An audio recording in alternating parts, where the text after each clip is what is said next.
Hello. सकाळी सकाळी ना आज शिजवलेल्या डाळीचं पाणी काढलं पिलूला प्यायला.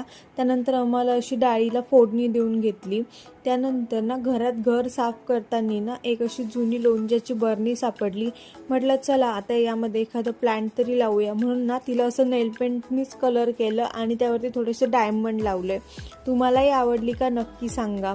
त्यानंतर म्हटलं चला पिल्लूसाठी थोडी शॉपिंग करायची आहे, म्हणून थोडी शॉपिंग करण्यासाठी निघालो. तिला ना खूप जास्त शूज झालेत, क्रॉक्स झालेत, पण तिच्याकडे ना साधी अशी सँडलच नाही आहे, म्हणून सँडल घेण्यासाठी गेलो. तर ती बघा इथे तिची सँडल चूज करत होती आणि त्यांना आणून देत होती घालून देण्यासाठी. एवढे सगळे बघून सुद्धा मनासारखी काही सँडल भेटली नाही, पण एक दुसरी आवडली म्हणून ही घेऊन आलो. त्यानंतर थोडेसे फ्रूट घेतले आणि घरी आल्यावर बघा मॅडमने काय केलं ते पूर्ण माझी लिपस्टिक तिच्या चेहऱ्याला वगैरे हाताला सर्वकडे लावून घेतली. चलो बाय.